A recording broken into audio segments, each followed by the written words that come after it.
cairan yang menumpuk di paru-paru ini kalau masih bisa ditangani dari awal, itu bisa dipasang selang dulu ya, selang thorax drain atau chest tube namanya.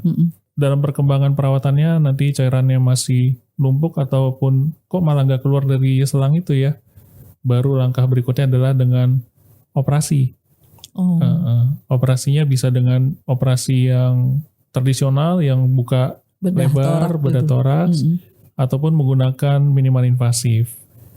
Minimal invasif biasanya kita menggunakan teknik VATS ya, Video Assisted Thoracoscopic Surgery.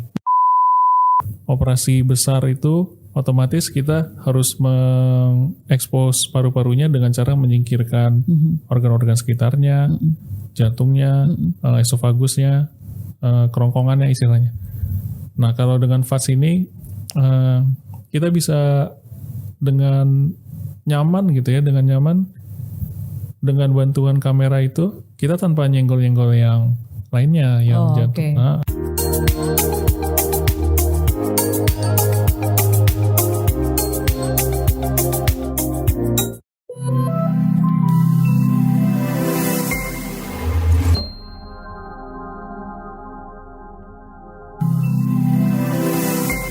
Halo, selamat pagi. Senang banget ketemu lagi di Ngopi Asik bersama dengan Rumah Sakit Premier. Ngopi Asik berarti ngobrol pagi. Pagi-pagi itu harusnya memang lifestyle yang dikencengin, misalnya olahraga. Karena apa? Karena katanya bagus untuk kesehatan jantung. Juga paru-paru, pernafasan jadi lebih lancar. Nah sekarang harusnya udah gak perlu lagi khawatir dengan urusan paru-paru, apapun itu, misalnya sakit di daerah paru-paru, karena semakin tinggi dan semakin kerennya teknologi, ini akan memudahkan kita, bukan berarti terus kemudian pengen sakit paru-paru ya, enggak, tetapi ini adalah salah satu jalan untuk membuat hidup kita menjadi lebih mudah dan sehat. Hari ini kita ngomongin paru-paru, seputar paru-paru. Sekali lagi kita akan bertemu dengan Dr. Aditya Ginting, spesialis bedah torak, kardiak, dan vaskular. Selamat pagi nyapanya karena harus semangat pagi. Selamat pagi. Oke. Dok, kita ngomongin paru-paru nih ya. Ya. Kalau boleh Dokter Aditya menyimpulkan dalam 3 kata, sebenarnya organ yang paling vital kalau misalnya penyakit akut, yang pertama pasti jantung. Kedua, apakah paru-paru, ginjal atau apa dan segala macam. Kalau versi dokter nih, karena nggak paham kan, kalau jantung mesti harus disayangin jantungnya. Apakah paru-paru termasuk diantaranya yang harus segera ditangani? Termasuk organ pernapasan kan dia. Nafasnya berhenti selesai. Jantung juga gitu kan. Oke. Iya, sirkulasi. Jadi sebenarnya yang lebih fatal jantung, paru-paru, kemudian apa lagi dok? Satu lagi. Yang termasuk vital ya otak ya. Oke. Jadi jantung, paru-paru, dan otak yang harus benar disayang-sayang ya.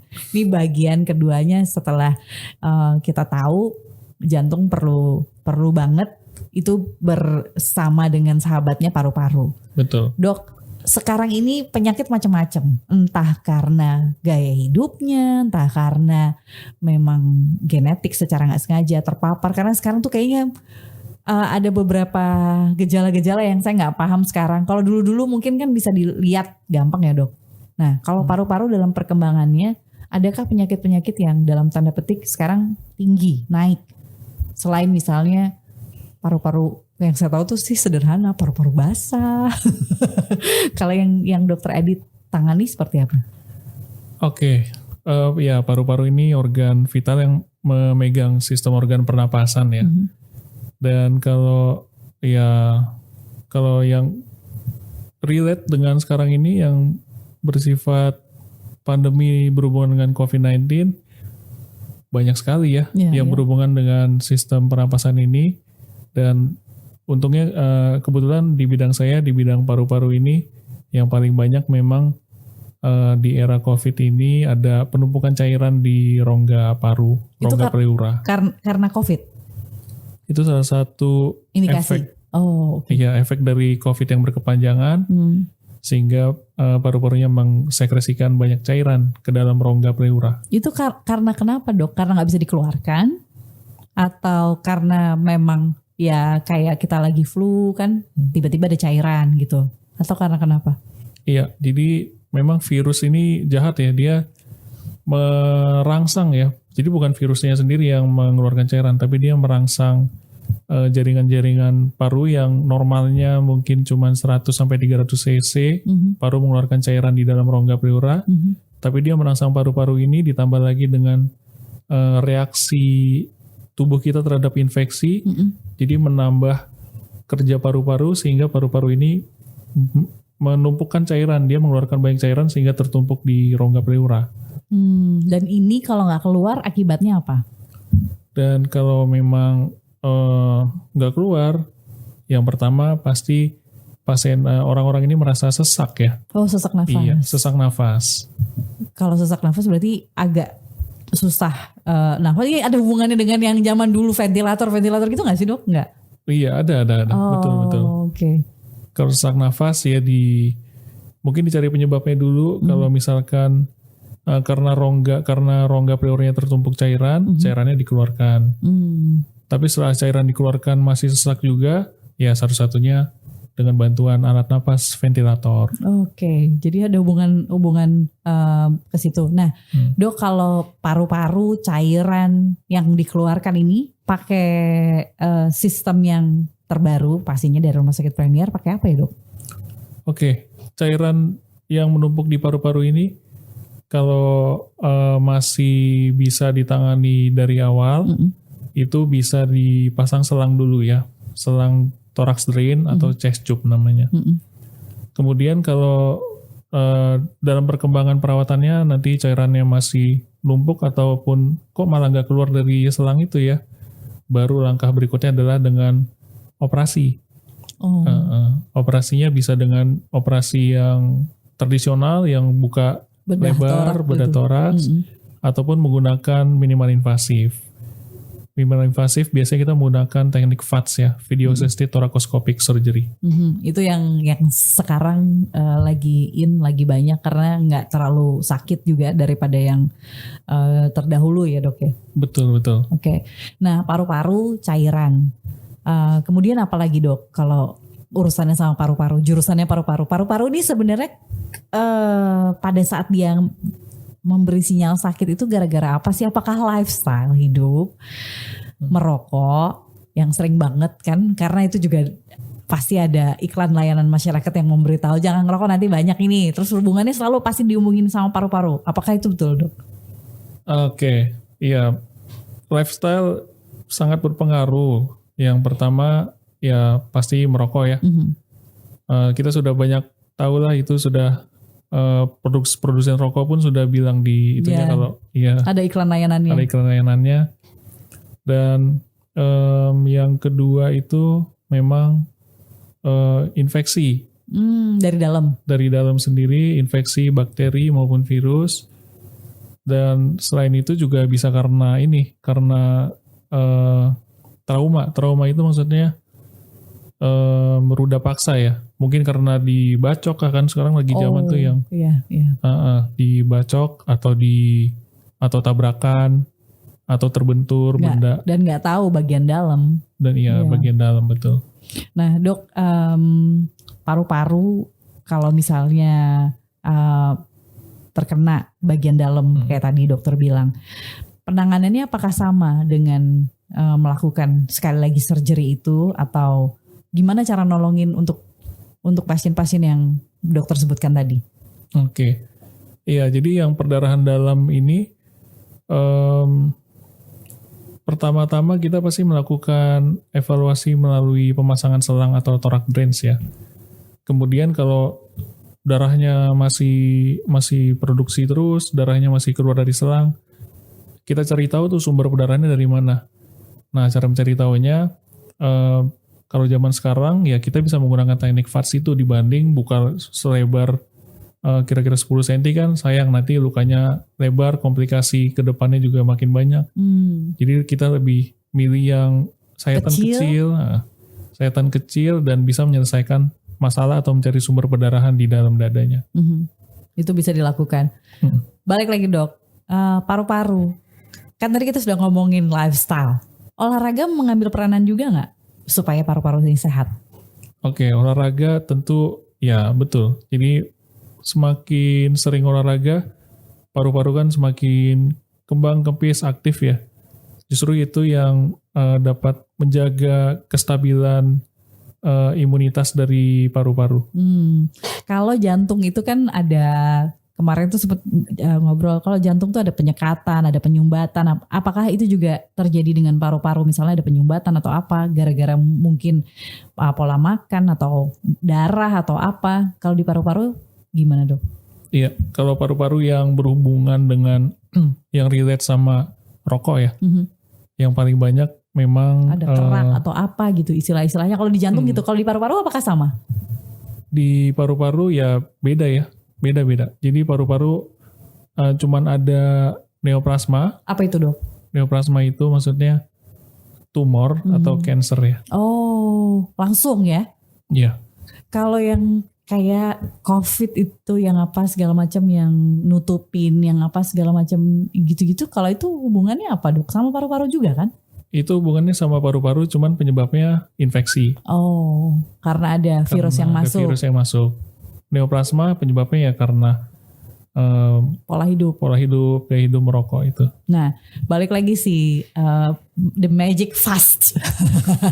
Selain menangani paru-paru yang tadi dokter sebutkan cairan, kemudian misalnya ada yang luka trauma karena kecelakaan, apalagi yang bisa dilakukan dok sama alat ini? Karena ini salah satu hal teknologi, sayatan kecil, mungkin pasien juga nggak akan terlalu sakit seperti kayak kalau sedang operasi zaman dulu ngeliatin orang bedah torak tuh sebulan nggak kelar, tetap sakit di situ di bagian itu gitu. Oke. Jadi selain yang udah saya sebutkan tadi, di samping itu juga bisa menangani yang saya sebut tadi neoplasma atau tumor, mengangkat tumor. Ataupun kalau tumornya udah terlalu besar, kita cuman mau biopsi, bisa juga mengambil sedikit jaringan tumornya untuk dibiopsi. Selain itu juga kalau ada cairan, entah cairan karena infeksi atau entah cairan karena darah, itu bisa juga dengan menggunakan teknik VATS itu, video assisted thoracostomic surgery. Kemudian bisa juga kita lakukan untuk operasi timus. Apa tuh dok? Timus itu ada jaringan lemak di dalam dada sini yang waktu bayi itu masih berkembang dia. Fungsinya untuk menjaga sistem imun tubuhnya bayi. Jadi semakin tambahnya umur, timus itu akan semakin kecil, hilang. Dan kalau misalkan ada abnormalitas atau ada faktor hormonal atau faktor neoplasma juga, timus itu nggak mau menghilang dari situ. Jadi timus itu akan tetap di situ dan itu menimbulkan gejala seperti nyeri, tidak nyaman, dan juga bisa ke saraf ya. Ini kenapa terjadi, kok jadi abnormal gitu, kenapa dok? Karena memang kondisi si pasien sendiri atau karena apa? Kadang-kadang kayak misalnya contoh kanker yang ada di paru-paru, kan kita nggak pernah tahu pencetusnya apa. Ini mirip-mirip ya dengan kanker atau tumor ya. Ya memang ada jaringan, kalau tumor itu kan jaringan normal yang berdegradasi atau merubah selnya menjadi sel-sel asing dari tubuh. Kalau timus ini ya memang dia sudah ada di situ, yang seharusnya dia hilang atau mengecil gitu, tapi dia nggak mau. Nah ini faktornya banyak ya. Satu, faktor genetika. Oke, turunan ya dok ya? Turunan ya, faktor genetika. Kemudian ada juga faktor autoimun. Memang sel-selnya aja yang istilahnya bandel ya. Iya. Yang dia bandel, dia nggak mau menghilang atau mengecil, jadi tetap di situ saja. Itu yang terjadi kalau si timus. Nah, selain itu apalagi dok? Saya mau tanya yang dokter Adit sering tangani di Rumah Sakit Premier dengan menggunakan alat-alat ini tuh pasien yang mungkin dari yang tingkat resiko sedang sampai dengan tingkat resiko berat. Nah, dokter bisa cerita, mungkin ada dari sahabat Ngopi Asik yang punya pengalaman kurang lebih sama, ini juga bisa jadi solusi. Oke. Jadi yang ditangani di Rumah Sakit Premier ini bervariasi. Jadi mulai dari yang saya bilang tadi trauma karena kecelakaan, kemudian infeksi, yang infeksi itu menyebabkan cairan menumpuk di dalam rongga pleura, sampai dengan tumor untuk biopsi dan yang saya bilang tadi timus ya. Nama operasinya timektomi, mengambil jaringan timus itu menggunakan VATS. Kan kalau biasanya dibuka di tengah sini kan terlalu heboh ya. Iya, heboh dan itu sakit banget pasti. Sakit banget pasti. Jadi bisa menggunakan teknik VATS itu. Dan selain itu ya juga hiperhidrosis yang sering kita lakukan di Premier, hiperhidrosis yang keringat berlebih. Itu bisa juga dengan menggunakan VATS. Kemudian ada juga yang namanya hernianya hernia diafragma. Diafragma itu yang membatasi antara rongga dada atas sama rongga perut. Kan hernia tuh biasanya yang turun itu kan dok ya? Iya betul. Itu dipakai VATS juga? Bisa? Pakai VATS juga ya. Jadi, untuk dewasa? Untuk dewasa. Oke. Kemudian apa lagi dok? Hernia, terus paru-paru, untuk yang timus bisa juga, untuk cancer ya. Untuk diagnostik pun bisa juga. Apakah ada gangguan sesuatu di toraksnya, itu kita bisa melakukan torakoskopik saja ya, cuman diteropong aja. Oh, untuk mengetahui kondisi pasiennya. Oke. Nah, sekarang apakah ada kontraindikasi dari alat ini? Nah, ini menariknya ya. Jadi VATS ini bisa mengeliminasi beberapa komplikasi yang biasa timbul di operasi besar biasa ya. Biasanya kan kalau pasien udah tua gitu yang komplikasinya, yang risikonya besar, apalagi dengan sayatan yang besar, jadi menambah risiko. Jadi tidak memungkinkan untuk operasi besar. Nah pilihannya bisa ke videosesif thoracostomic surgery ini, bisa meminimalisir risiko usia tuanya, terus apalagi penyakit sekundernya ada diabetes yang mungkin nanti lukanya sulit sembuh. Jadi itu bisa membantu banget ya untuk pasien-pasien yang umum yang usia tua dan tidak memungkinkan untuk operasi yang besar. Pilihannya ya minimal invasif ini. Oke. Nah minimal invasif tapi pasiennya adalah usia tua atau lansia. Dok, kalau misalnya kita nggak menolong seseorang untuk urusan paru-paru, apapun itu penyakitnya, komplikasinya biasanya deketnya kemana? Kalau tidak ditangani ya? Kalau tidak ditangani ini, kalau neoplasma biasanya itu agak lama ya, sampai ke stage yang terminal. Ya kalau udah stage terminal ya kita nggak bisa ngapa-ngapain lagi. Nah itu nggak nyenggol organ lain? Nyenggol orang lain ya? Nyenggol orang lain. Organ lain ya? Iya, nyenggol ke jantung atau kemana. Biasanya kalau udah usia tua itu kan macam-macam komplikasinya kan dok. Dari diabetes, dia nanti akan pasti jantung. Dari jantung nanti ketemunya kemana. Pasti dia yang ikut-ikut disenggol organ-organ lain. Nah kalau starting pointnya adalah si paru-paru.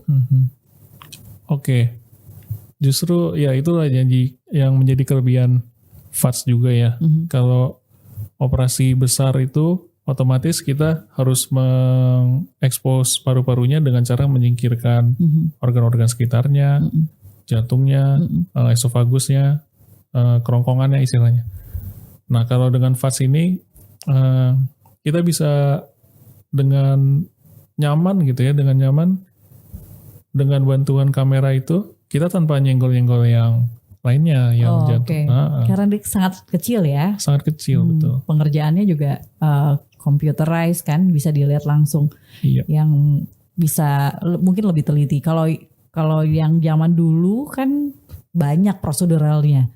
Belum lagi pasca secara operasi kan pasien juga akan merasakan sakit yang hebat. Nah kalau si operasi kecil ini apa sih minimal yang dirasakan sama pasien dok? Oke, jadi yang minimal dirasakan nyeri di lokasi sayatan kecil itu ya. Hanya itu, yang masuk ke dalam-dalam itu nggak kerasa ya? Itu nggak kerasa sama sekali. Oke, jadi ini enak sebenarnya kalau untuk penanganan ya dok. Lebih nyaman ke pasien. Dari kitanya juga yang ngerjainnya walaupun 2 jam kalau dokter Adit bilang kan, tapi kan lebih cepat selesai juga. Apakah ada pernah ada kasus misalnya setelah di surgery di bagian ini ternyata masih ada komplikasi lagi yang lain yang ngikut? Pernah ada? Oke, komplikasi yang ngikut dari VATS ini biasanya dari tindakan prosedurnya nggak ada. Karena itu sayatan kecil jadi infeksinya minimal, kemudian nyerinya pun minimal.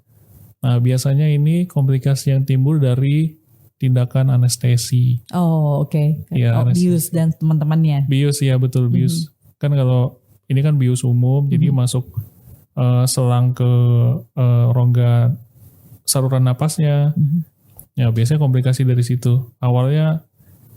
Awal mulanya mungkin infeksi dari selang itu, tapi jarang sekali sih, kecuali pasiennya yang memang sudah tua, sudah diabetes dan sudah ada awal infeksi pneumonia di paru sebelum operasi. Oke. Apakah sama pada saat misalnya mau melakukan si FAS ini di Rumah Sakit Premier, apa yang harus disiapkan? Sama nggak kayak biasanya dok, puasa, yang kayak gitu-gitu, atau misalnya 1 jam aja udah cukup kok, udah bisa langsung tindakan, atau yang seperti apa? Oke. Jadi yang pertama-tama kalau mau melakukan prosedur VATS ini, awalnya ya pasti menegakkan diagnosa, yaitu tugas kita, tugas dokter. Jadi yang pasien perlu persiapkan, yang pertama itu biasanya kita akan meminta pemeriksaan laboratorium. Oke. Darah lengkap. Darah lengkap. Darah lengkap. Kemudian kalau dia memang sudah usianya tua, kita minta profil lipidnya, profil lemaknya, kemudian ginjalnya, profil ginjalnya juga, dan yang terpenting ya pencitraan. Pencitraan itu maksudnya imaging dari paru-parunya, dari rongga dadanya. Itu kayaknya yang bentuknya yang foto-foto itu bukan sih dok? Bukan? Iya betul, foto ronsen, bisa juga CT scan. Kemudian setelah jelas pencitraan atau imagingnya, diputuskan untuk tindakan VATS, nanti akan rawat inap pasti ya, rawat inap dan puasa biasanya ya, puasa 12 jam sebelum operasi. Hampir sama ya dok ya? Hampir sama persiapannya. Setelah itu istirahat dulu, kalau misalnya memang pasiennya sudah boleh pulang, biasanya berapa hari sih dok? 1 hari, 2 hari, semalam, besok udah boleh pulang atau? Jadi tergantung dari kondisi awal pasien ya. Kalau kondisi awal pasien di awalnya udah amburadul, maksudnya udah jelek, udah sakit banget. Iya udah sakit banget di ICU, itu bisa lebih lama. Tapi kalau awalnya memang sehat-sehat aja gitu dari penampilan, rata-rata itu 3 hari 2 malam ya. Bisa lebih cepat lagi. Apalagi kalau cuman hiperhidrosis gitu, yang operasi kecil, simpatektomi, sarafnya jarasnya diputuskan, itu cuman 1-2 hari. 1-2 hari udah bisa pulang ke rumah. Bisa pulang ke rumah, lebih nyaman. Sudah cukup sangat jelas sekali sih kalau misalnya bicara video assisted thoracostomy surgery. Karena ini hubungannya sama teknologi yang menyelesaikan semua masalah, terutama di bagian dalam. Kalau Dokter Adit adalah menangani masalah paru-paru. Dokter Adit, sebelum kita tutup, ada yang mau disampaikan nggak untuk sahabat Ngopi Asik berkaitan dengan mungkin si VATS ini, dan bagaimana kalau misalnya pasien mau merujuk langsung di Rumah Sakit Premier Surabaya? Oke, jadi secara overview, VATS ini dibandingkan dengan operasi yang tradisional yang biasanya konvensional, dia bisa meminimalisir nyeri, terus resiko ke depannya lebih sedikit, dan length of stay-nya atau lama rawat inapnya lebih singkat. Dan kalau komplikasinya pun dan waktu perawatannya lebih singkat. Jadi untuk VATS ini sangat direkomendasikan ya, terutama untuk yang usia tua, yang risikonya lebih tinggi, ataupun bahkan yang usianya muda, yang cuman misalkan tindakannya hiperhidrosis, torakal simpatektomi, itu juga direkomendasikan. Dan kembali lagi, ini kan namanya kita operasi dan mengobati penyakitnya sudah kita selesaikan. Setelah pulang dari rumah sakit harus tetap menjaga gaya hidup ya. Kalau awalnya merokok ya jangan di stop lah merokoknya. Kemudian kalau awalnya suka di tempat-tempat polusi dikurangi. Terus yang memang sudah tua dan lemaknya berlebih, ya makanan yang berlemak-lemaknya dikurangi juga. Dan kalau misalkan ada keluhan yang mungkin tadi sudah saya sebutkan dari awal atau sampai cuman berkeringat sedikit aja gitu, atau dari yang parah kalau merasa ada tumor atau apa gitu, segera periksakan ke rumah sakit terdekat. Dan rumah sakit Premier ini memiliki heart dan vascular center dan juga thorax center yang sangat mumpuni dan punya alat-alat yang sangat mendukung untuk operasi-operasi canggih seperti ini.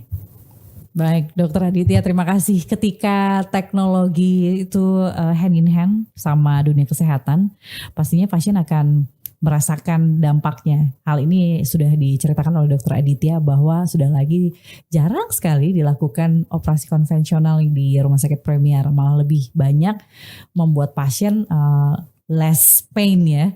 Sudah, kalau bisa mungkin pain free. Memungkinkan sekali. Nah, semua akan terjawab kalau misalnya sahabat Ngopi Asik datang langsung ke Rumah Sakit Premier untuk melihat bagaimana kecanggihan teknologi untuk membuat teman-teman atau pasien ini lepas dari segala macam penyakit lah, mulai dari paru-paru mungkin atau jantung, semuanya ada.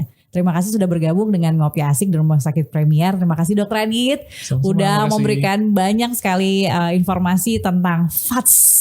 Apa Dok? Video assisted thoracoscopic surgery. Nah, nanti kita akan ketemu lagi di topik yang menarik di Ngopi Asik bersama Rumah Sakit Premier. Sampai ketemu lagi.